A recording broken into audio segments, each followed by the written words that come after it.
Bienvenidos a Conexionistas, yo soy Armando Reigadas y pues, como pueden ver está con nosotros Eduardo Nader, con el que hemos hablado muchas veces ya sobre varios temas, pero sobre todo el de la educación, educación y tecnología, educación y pandemia y todo lo que ha cambiado este tema, pues con una época, pues vamos por el tercer año de pandemia, pospandemia y que ha estado muy extraño todo esto, ¿no? Edgar, ¿cómo estás? Muy buenos días. Buen día, amigas, amigos de Conexionistas. Pues sí, de nueva cuenta y con mucho gusto con Eduardo Nader, porque además él representa como que el punto de encuentro de estos dos temas, ¿no? Además de ser Exacto. profesor, es un hombre que le gusta y le sabe a este tema de la tecnología, pero inclusive a nivel de los fierros, no nada más es un tema de algoritmos y de programación, sino de abrir computadoras y recuperarlas, me consta. Eduardo, gracias Exacto. por estar con nosotros. Y bueno, entremos en materia, Eduardo, porque eh, quisiéramos separarnos, ¿no? De este asunto bueno, ya nos acostumbramos, ya la pandemia cesó, ahora tenemos una nueva normalidad, ahora parece ser que habrá que convivir, ¿no? Con este virus y ya se normalizó. Pero en el caso concreto de la educación, Eduardo, hablábamos la vez pasada sobre esto que estaba pasando, que nos tomó por sorpresa a todos y que entonces hubo muchos aciertos, hubo muchos desatinos, pero finalmente hoy tenemos pues experiencia de la cual podemos aprender y quisiéramos concentrarnos en eso, Eduardo. ¿Qué es lo que, en qué aprendizajes hay, pero sobre todo de cara al futuro, qué podría mejorar, ¿no? Y sobre todo los efectos que esto sigue teniendo, porque me parece que todavía no terminamos de aprender todo, pero bueno, tú estás metido en ese tema y entonces nos parece muy, muy importante saber, porque hablamos de la educación de los hijos, hablamos de la educación de jóvenes, hay como toda una sociedad involucrada, ¿no? En este tema. Armando, muchas gracias por estar con nosotros. No, pues muchas gracias, Armando, Edgar, como siempre, un privilegio estar en Conexionistas. Y pues sí, en efecto, para nadie es un secreto que la pandemia trae consecuencias, ¿no? Entonces se trata de que hagamos un rápido recuento de qué consecuencias son desde el punto de vista numérico, ¿no? Por un lado, pues para tener algo de fundamentos, pero también qué significan esas cifras, ya un poco más como verbalizando esto. Me tomé la libertad, he hecho una investigación, pero al mismo tiempo he entrevistado personas involucradas en diferentes colegios, especialmente en diferentes grados escolares, pues para conocer si los efectos han sido iguales, ¿no? Y qué cosas han sido similares. Me gustaría partir de un principio fundamental y sería pensar o recordar para qué sirve la escuela, ¿no?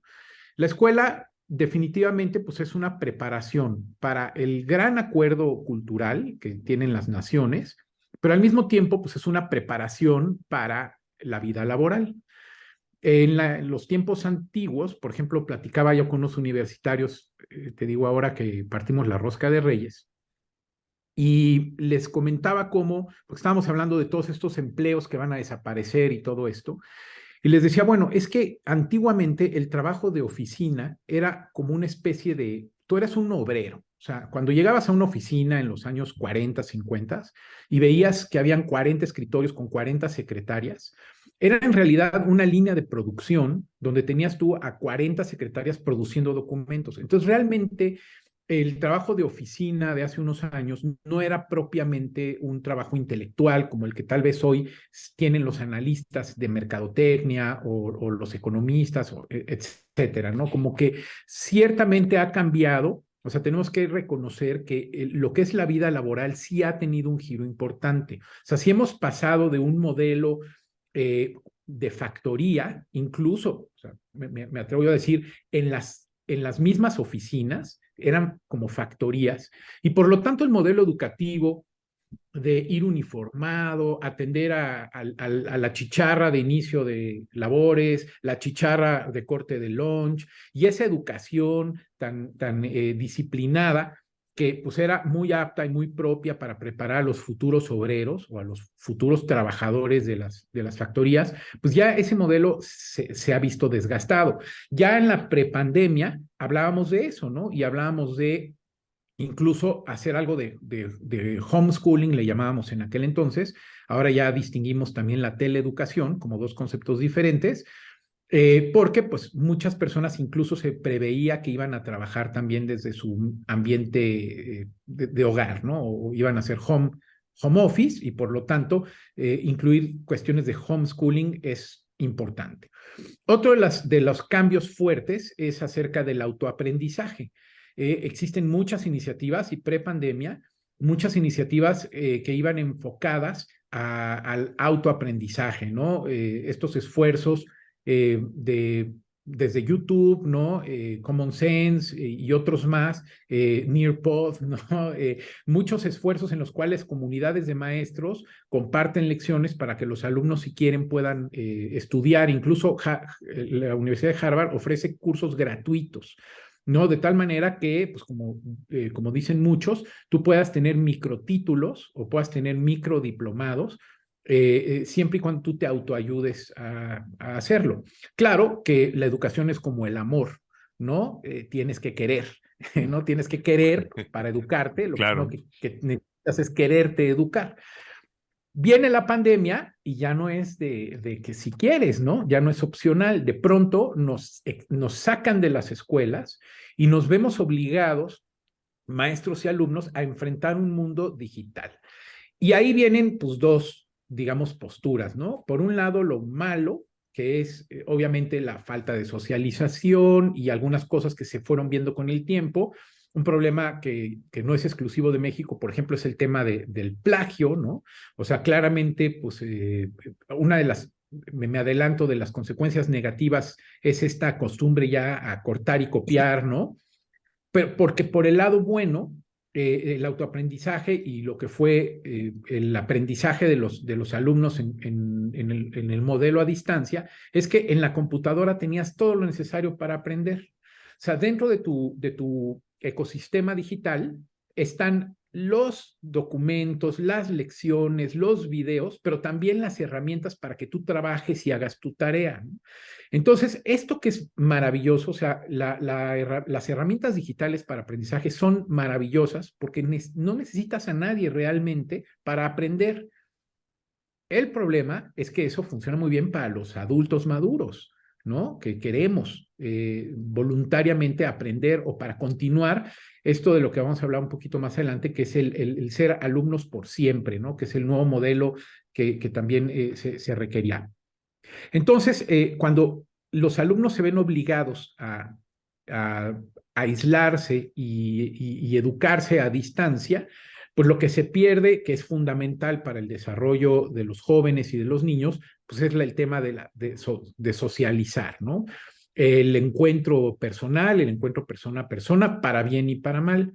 Uno de los puntos brillantes, hay un estudio bien interesante bueno, de la Asociación Económica de América, que tiene una revista Insight, y ahí dicen que uno de los beneficios del modelo a distancia fue que disminuyó hasta en 35% el cyberbullying, ¿no? O sea, o el bullying, pues, dado que no había una convivencia personal, se disminuyó y parece que la tendencia de disminución ha prevalecido.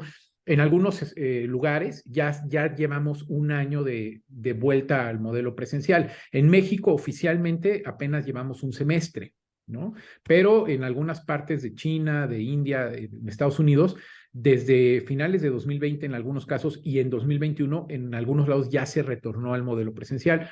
Y parece que una de las... Déjame Sí. preguntarte algo rápido. ¿Ya se rezó o se mantiene el modelo híbrido? No, el modelo híbrido prácticamente no se ha usado ya desde el verano pasado. Ok. Incluso en México había mucha presión por parte del gobierno para que ya regresaran los jóvenes a la escuela, porque dentro de estas estadísticas tristes, por ejemplo, el INEGI hizo un estudio que se llama Encuesta para la medición del impacto del COVID-19 en la educación. Este estudio lo hicieron en 2020 y resultó que unos 700,000 estudiantes no terminaron su periodo escolar, que fue de 2019 a 2020, ¿no? 98,000 en preescolar, ¿no? Muchos papás sacaron a sus hijos de preescolar, pues porque dijeron, pues para que en el maestro nada más les haga así con títeres, mejor no pago la colegiatura. Entonces, 98,000 niños los sacaron del kinder. 146,000 de primaria, no terminaron la primaria. Ahorita explico por qué, porque además las razones no son padres. ¿No? 219,000 secundaria, 181,000 educación media y 89,000 en educación superior, son unos 700,000. El problema es que para el ciclo 2020-2021, 2.3 millones de estudiantes ya no se inscribieron, ni a escuelas públicas ni privadas, a decir del INEGI. 615,000 porque determinaron que las clases no servían para aprender. O sea, yo conozco muchos jóvenes universitarios que dijeron, no, mejor me doy mi tiempo y cuando ya regresemos presencial, regreso a la escuela. Entonces, 615,000 digamos que se podrían rescatar porque simplemente tomaron una pausa, ¿no? Bueno, algunos de ellos se van a quedar porque se van a comprometer con empleos o a lo mejor van a terminar siendo padres de familia, qué sé yo, multifactorial, podría ser que no volvieran a la escuela. Otros 584,000 porque sus papás perdieron un empleo o perdieron a un padre por el COVID y entonces al no tener sustento necesario, pues no pudieron continuar su educación. Y otros 580,000 porque no... a mí me parece que esta cifra es pequeña, ¿eh? Pero bueno, 581,000 no contaban con la tecnología necesaria, la computadora o el internet Sí, para claro. continuar con las clases, aún y especialmente pues en el medio público, ¿no? Donde, pues, o sea, la verdad es que los alumnos no contaban con esos recursos y por lo tanto no entran a la escuela.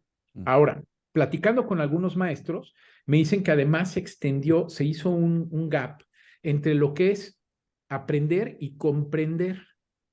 O sea, el problema del modelo a distancia es que además dificultó la comprensión. Okay. Entonces, uno de los efectos que estamos notando los educadores es que a los alumnos les cuesta más trabajo entender las instrucciones, comprender los contenidos y al mismo tiempo lo que son las habilidades verbales y escritas también se ha notado un rezago. Entonces, hay muchos estudios que confirman y pruebas estandarizadas que se han hecho de estas pruebas tipo Brisa, ¿no? Que se hacen todos los años, donde en México, en Estados Unidos, prácticamente en todas partes del mundo, se nota que hubo un step down, un rezago académico. Ahora, la ventaja es que los alumnos que están en época escolar, pues están en el medio para corregir eso, ¿no? Y de lo que vamos a hablar un poquito más adelante es, pues, de qué cosas o qué acciones se pueden hacer, pues, para cerrar ese agujero que se hizo o esa brecha que se hizo y, pues, sí se requieren acciones para disminuirlo. Dijiste algo, Eduardo, que me pareció muy interesante porque es un cambio de paradigma. Y cuando hay cambios de paradigma, a mí personalmente me llama mucho la atención porque creo que los cambios de paradigma, si algo tienen, es que amplían las fronteras de conocimiento, de plantear una realidad distinta. Y hablabas de ser alumno de manera permanente, ¿no? Y eso me parece bien interesante porque dentro de todo esto que ocurrió, se replantearon estructuras y formas y muchas cosas, pero surge este tema del educarse de manera permanente. ¿Pudieras ahondar nada más un poco sobre qué es exactamente el planteamiento que está detrás de esto? Sí, bueno, pues si recordamos textos como el de Yuval Harari, por ejemplo, ¿no? O Oppenheimer, ¿no? Este latinoamericano, o quién es más, bueno, Presky, ¿no? Que ha escrito libros sobre educación. Uno de los desafíos para el siglo XXI, y es algo que además hace sentido con esto que les platicaba, que en tu computadora tienes todo lo necesario para estudiar, aprender o resolver problemas, es que ya no necesitamos memorizar. ¿No? Esto también va a ir a colación en las propuestas que vamos a ver ya al final de la forma de evaluar, ¿no? O de hacer el assessment, o sea, el garantizar o asegurar el aprendizaje. Entendido ahora el aprendizaje no como memorizar cosas o recopilar datos como era en nuestro tiempo, ¿no? Sí, claro. Donde pues aprendías cosas just in case, ¿no? Las fueras a Ok. necesitar. Luego vino el modelo just in time, ¿no? O sea, en el momento que requiero la información voy y lo busco, pero ahora el modelo de lo que se trata es de que tengas tu habilidades de aprender a aprender. O sea, el enfoque que tenemos nosotros los formadores es enseñarle a los alumnos a aprender. ¿Para qué? Porque, pero también hay que enseñarles y nosotros hay que aprender a desaprender, porque no puedes aprender permanentemente cosas, ¿no? Entonces, la habilidad de desaprender significa que seas capaz de romper paradigmas para que tú puedas reinventarte de una manera eficaz y cambiar, pues a veces de profesión o de actividad. Entonces, algunos, como Yuval Harari, hablan de empleos que van a desaparecer por cuestiones como la inteligencia artificial y cosas por el estilo, y hablaban de una evolución más o menos horizontal, ¿no? Si tú eras agricultor, entonces luego ibas a trabajar en la empacadora de frutas o luego ibas a trabajar en el Walmart, en el departamento de frutería, pero luego, pues de ahí de dónde, ¿no? En el momento en el que el Walmart fuera reemplazado por una cosa tipo Amazon, donde todas las compras se hicieran de manera remota, pues llegaría el momento en el que tú ya no podrías tener una evolución, digamos, dentro de lo tuyo, ¿no? Entonces, las personas que van a perder su empleo van a tenerse que reinventar y van a tener que dedicarse a algo a veces totalmente distinto. Y para ello entonces se requiere esta nueva habilidad del siglo XXI que es desaprender, ¿no? Y entonces aprender algo nuevo. Aprender algo nuevo que te resulte eficaz. Y otra de las cuestiones de las que se hablaba en la prepandemia, que obligaban a este esquema, pues era el aumento en la longevidad. Porque antes de la pandemia se hablaba de un aumento de 4, 5, 6 años en la esperanza de vida de las personas. Esos, por cierto, en México recientemente escuché que se hablaba de 4 años menos en la esperanza de vida después de la pandemia, ¿no? En otros países se habla cuando menos de 1 año y medio, menos. Entonces, lo cierto es que existe una menor esperanza de vida, pero sigue siendo amplia, ¿no? Las personas vamos a vivir 80, 85 años y pues no podemos estar improductivos desde los 60 años, o sea, 30 años improductivos o 25 años improductivos. No, lo que se espera es que las personas vamos a necesitar seguir trabajando o seguir en el medio laboral y por eso la importancia de modificar el modelo educativo, porque si antes educábamos no sabíamos para qué, o sea, nadie de nosotros fue a la escuela pensando en que íbamos a ser webmasters, ¿no? O que íbamos Claro. a hacer podcasts, ¿no? O sea, a nosotros nos enseñaron pensando que íbamos a ser contadores o médicos o algo así, pero resulta que en esta edad, pues ya tenemos otras profesiones que no existían, ¿no? Hace 25, 30 años que estuvimos en la escuela. Lo mismo va a pasar dentro de 25 y 30 años. Entonces, por eso es tan importante cambiar el chip, ¿no? Y entonces aprender a aprender como habilidad fundamental en el modelo educativo. Ok, ok. Perfecto. ¿Cuál sería entonces la segunda parte de tu planteamiento? Bueno, la segunda parte es el problema de la afectación emocional, ¿no? Platicando con Ajá. algunos profesores, lo que dicen es que el principal, o sea, lo que es el comportamiento es lo más afectado. O sea, por un lado está la parte de comprender, ¿no? Que eso pues con trabajo un poco, con algunas estrategias que vamos a ver un poquito a continuación se pueden enfocar. Pero, por ejemplo, los alumnos, ya decía yo que se disminuyó un poco la parte del cyberbullying, qué bueno, y del bullying personal, pero también eso es en parte porque ya hay una especie como de apatía con el otro. Nos platicaba una persona que tiene pues una casa de estas donde los estudiantes que vienen de fuera del Distrito Federal se hospedan Sí, para la universidad. Nos decía que normalmente siempre había mucho relajo, que los habitantes de la casa solían formar algunos lazos emocionales, ¿no? O sea, se organizaban para hacer fiestas, etcétera. Dice que este semestre, pero marcadamente, los estudiantes empezaron a aislar. Les dejó de importar convivir con los demás, pero no solamente eso, y esto es algo que también he platicado con personas de colegios desde primarias, la palabra persistente es intolerancia.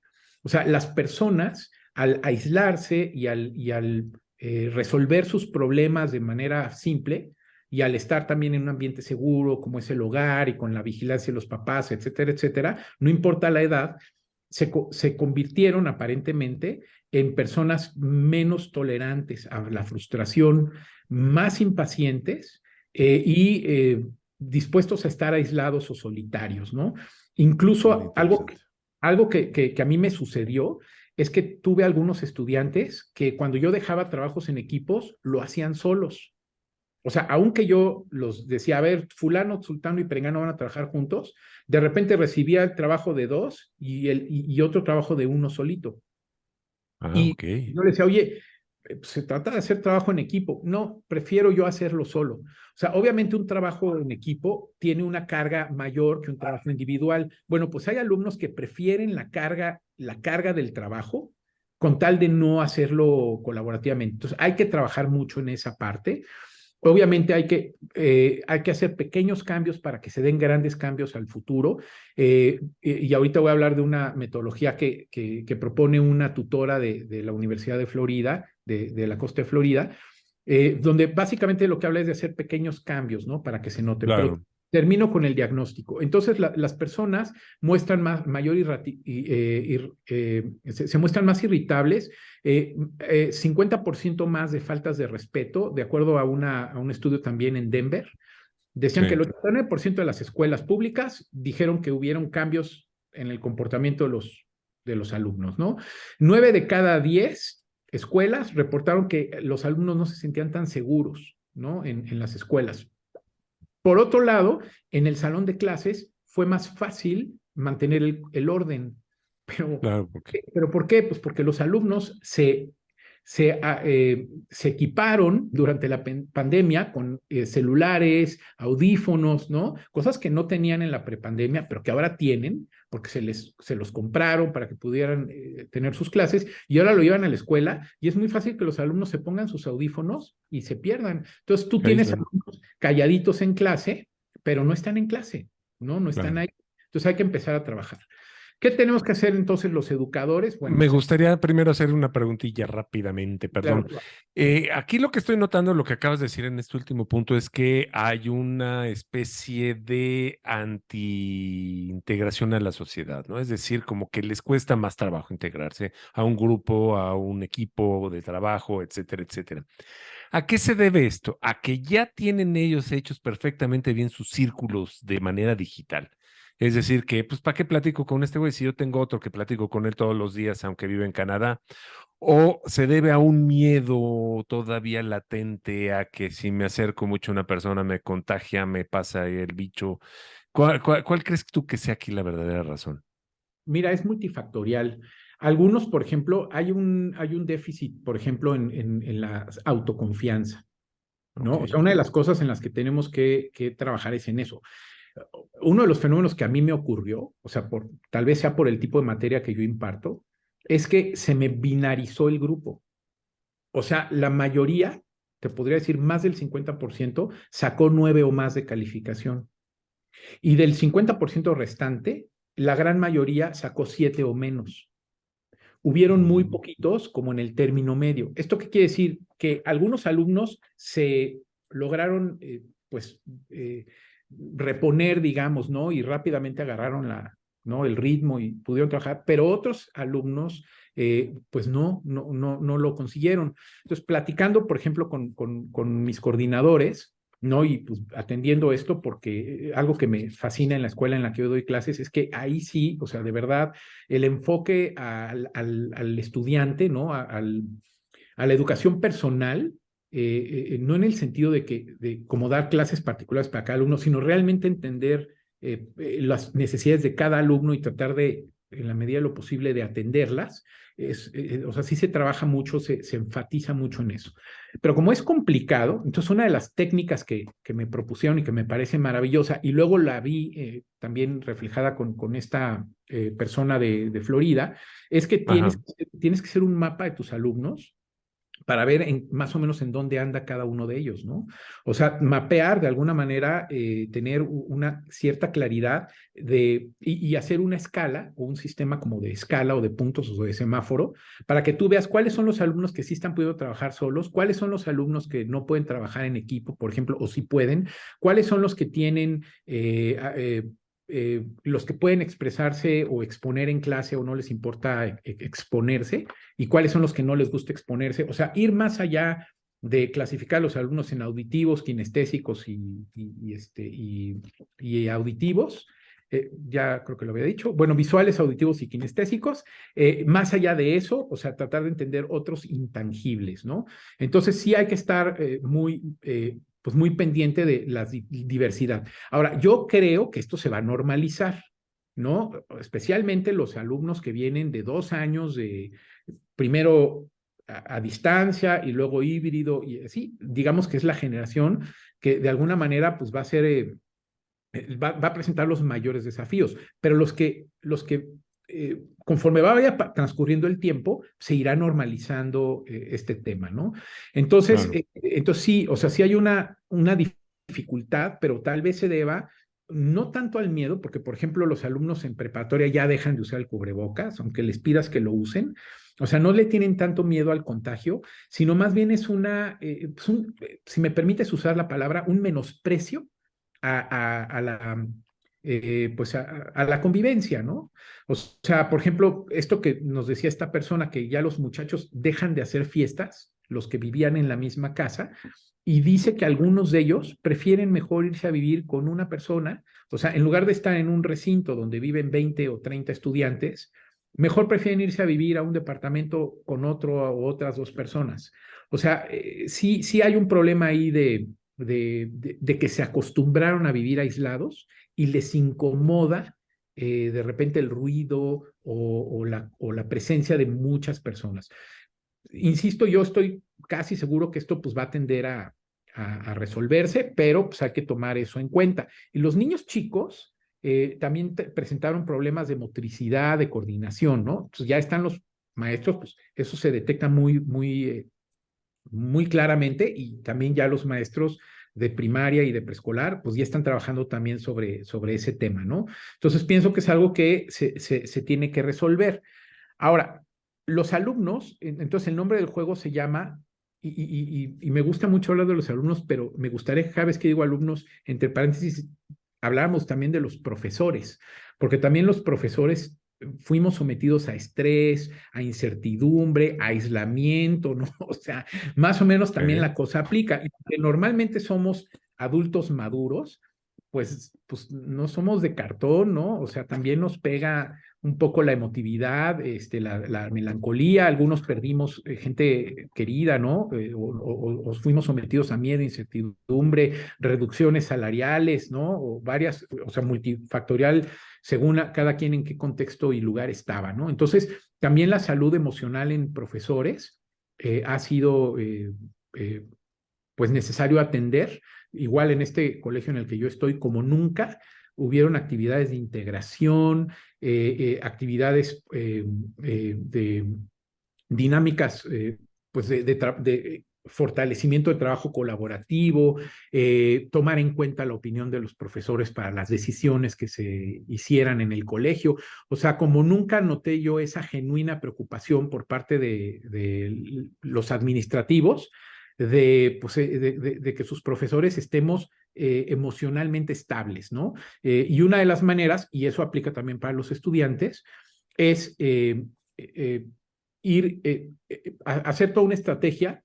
La primera de ellas, no sé si ya puedo meterme a eso directamente para hacer propuestas y no nada más No, quedarnos en el adelante, adelante. diagnóstico. Vamos, vamos. Ajá, bueno, hay una estrategia que presenta una maestra, Sabela Russell, de esta universidad de la costa de Florida, donde dice que se tienen que hacer pequeños cambios para lograr mayores cambios. Y para ello hace una serie de mecanismos. Especialmente esto le corresponde a los tutores, ¿no? O a los counselors de los colegios, pero los formadores, los maestros, pues también tenemos que tomar cuenta de ello. Por cierto, tanto los estudios de la India, las conclusiones de los estudios en la India, como los estudios, algunos de los que hice referencia hace rato, también coinciden o concluyen que los padres de familia necesitan colaborar para rellenar esos vacíos que se formaron.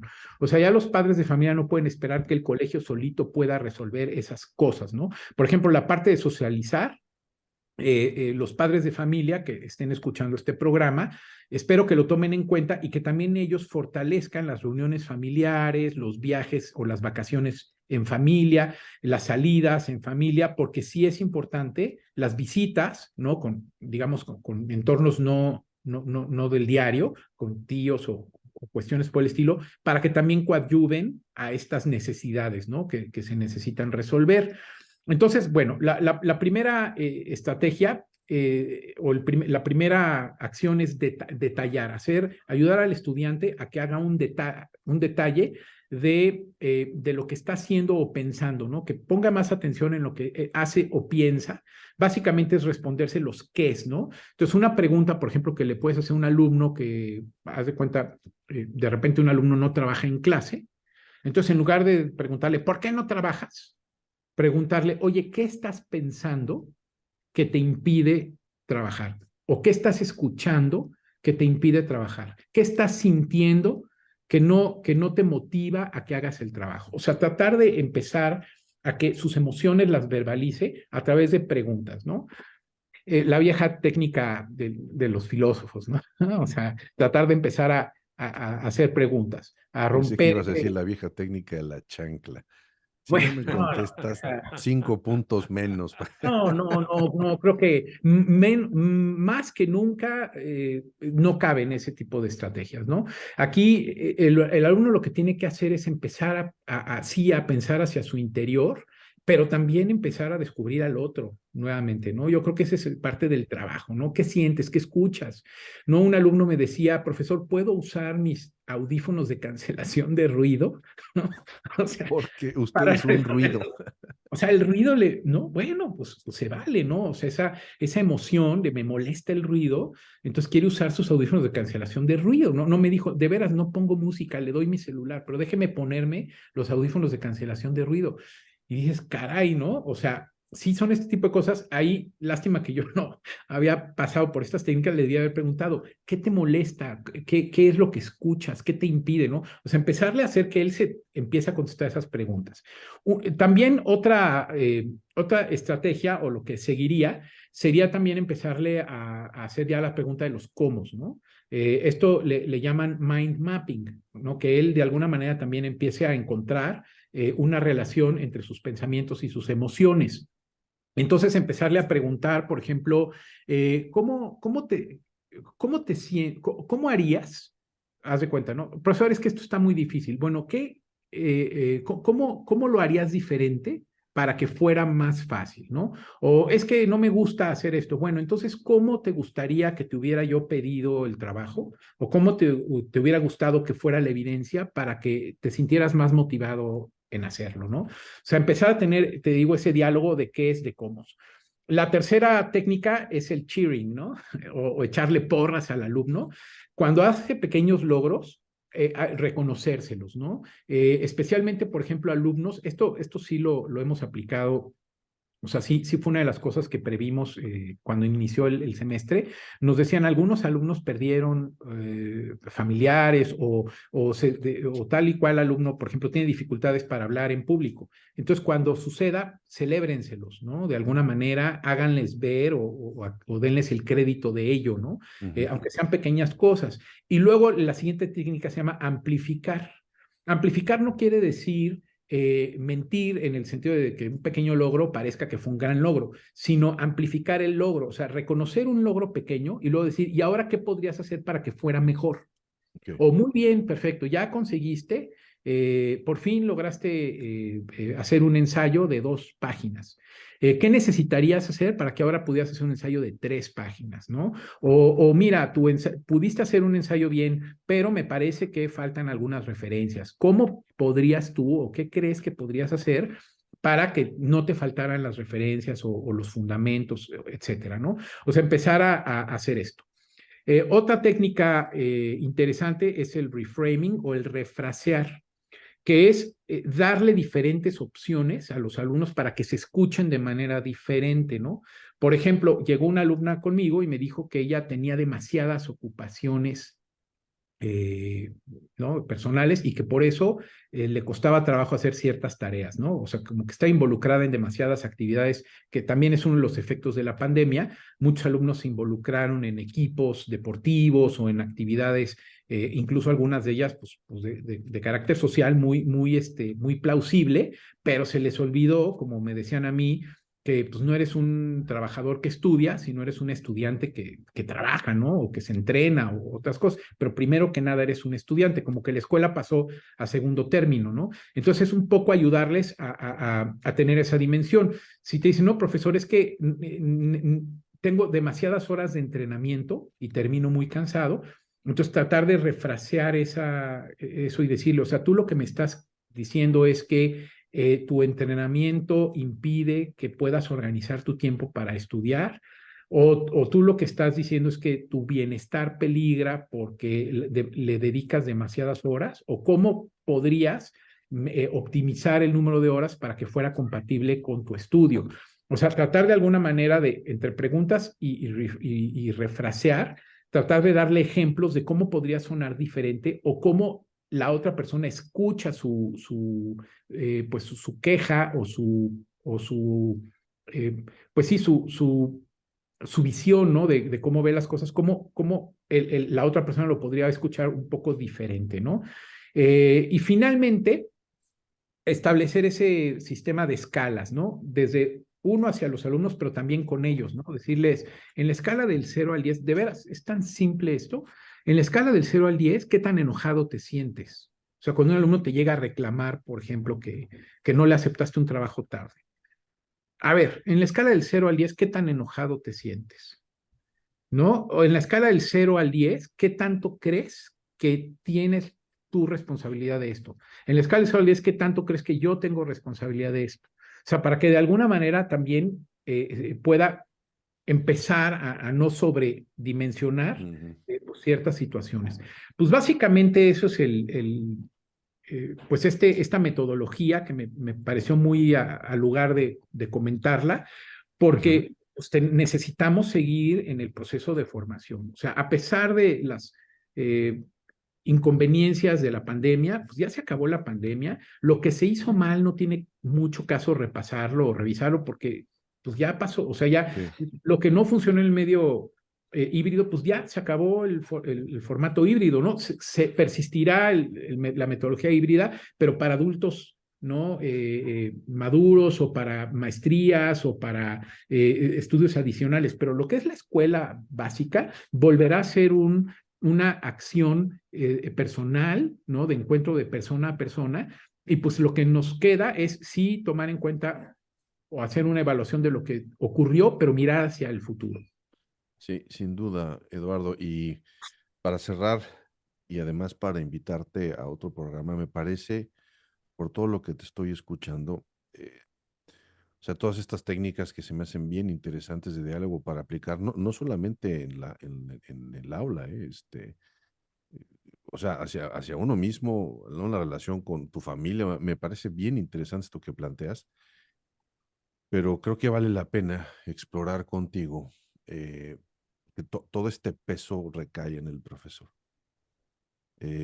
Sí, ¿no? La institución que debe de facilitar, y ahí hay otra conversación que habremos de tener, porque me parece que unas se quedaron muy, muy cortas, otras se siguen quedando cortas, parece que no aprendieron, pero a mí me llama la atención este fenómeno de cómo la figura de autoridad de este maestro, ¿no? Del educador que teníamos en las escuelas, digamos, en los grados primarios y básicos, hace 40 años, de que era la figura incuestionable, ¿no? Era el reemplazo de tu padre, de tu madre, era la autoridad y entonces o hacías lo que decía, entonces, y ahora como estos grados de flexibilidad, inclusive el peso, ¿no? Que está en los hombros, pues tú lo debes de sentir, no solamente de saber, ¿no? De quien educa, porque siempre va a haber la posibilidad de no hacerlo.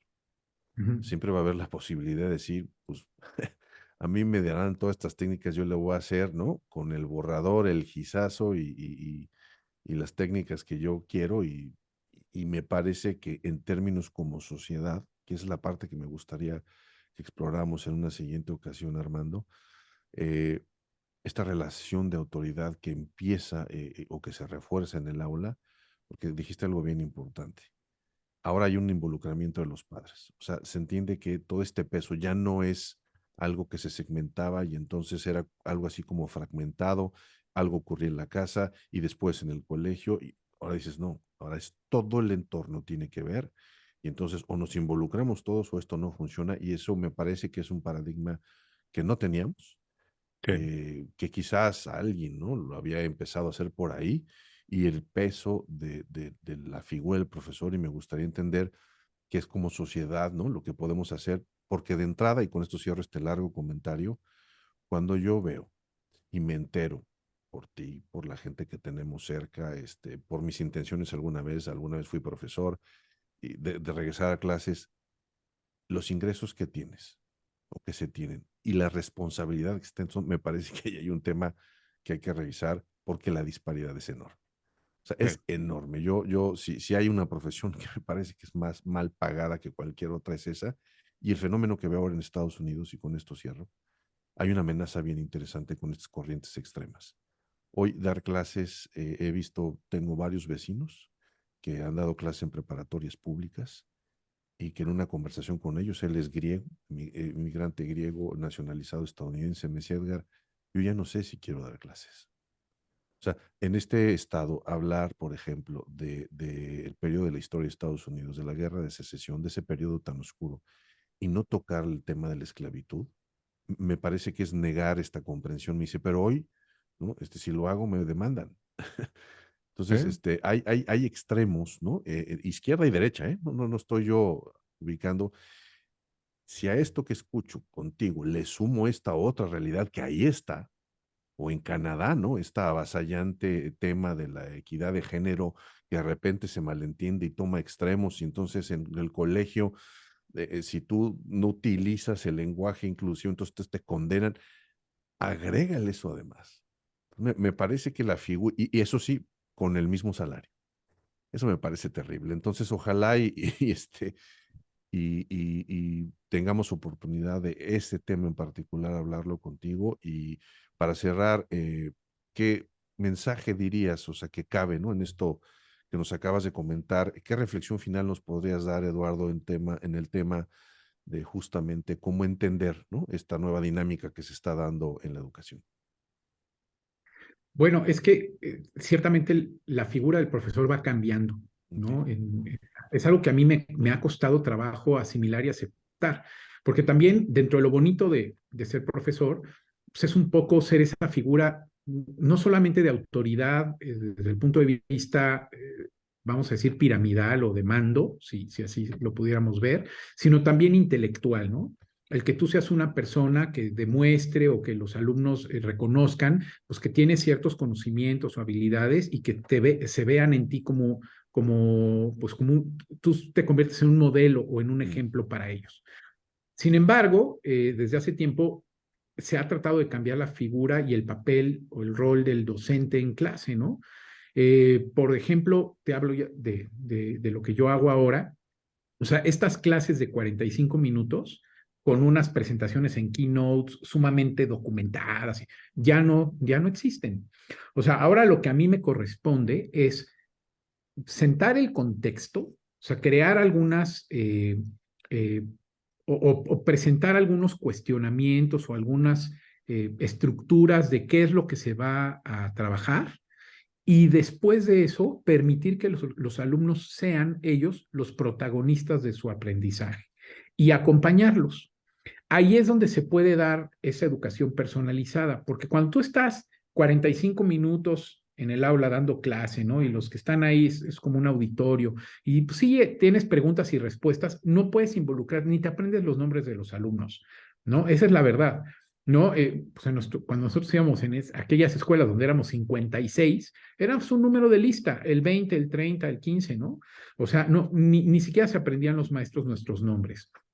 Ahora es diferente porque lo que haces es, pones un reto o un desafío, en algunas materias se puede hacer muy bien y los alumnos van investigando y tú los vas acompañando. Entonces, en ese trato es donde descubres quiénes tienen alguna dificultad, quiénes avanzan, quiénes no, quiénes les gusta o no. O sea, te empiezas ya a involucrar de manera un poco más, eh, pues, personal, ¿no? Claro. Sin decir íntimo, ¿no? Sino personal, de persona a persona. Eso realmente puede facilitar un poco y suavizar estos problemas que tanto preocupan en Estados Unidos, ¿no? En estas encuestas o estos estudios que estuve yo revisando, por ejemplo, ni lo mencioné porque en México no son problemas tan graves, estos que tú mencionaste, o sea, yo hablé de que se disminuyó el cyberbullying, ¿no? Pero los problemas raciales, o sea, Sí, los, sí, sí, sí. los Claro. problemas ¿no? De discriminación o cosas por el estilo, son también estadísticas, ¿no? De estos estudios que pues les preocupan y hay razón para hacerlo, ¿no? Que afortunadamente y en alineación con lo del cyberbullying, por suerte parece que tiene una tendencia a disminuir. Entonces, bueno, pues uno se tiene que convertir más en un acompañante y también otra de las estrategias que yo veo muy virtuosas es la enseñanza entre pares, ¿no? Mm. Que entre ellos se expliquen y se expongan y se reten y se desafíen. Y esa es la manera en la que yo creo que se puede un poco empezar a cambiar esa dinámica, ¿no? Porque tratar de imponer una autoridad lo vamos a perder. Los papás no conocen la película completa. Cuando los chicos van y se quejan con los papás van a los colegios y hacen exigencias o sea, un poco como la relación cliente-proveedor y no tanto formador formando, ¿no?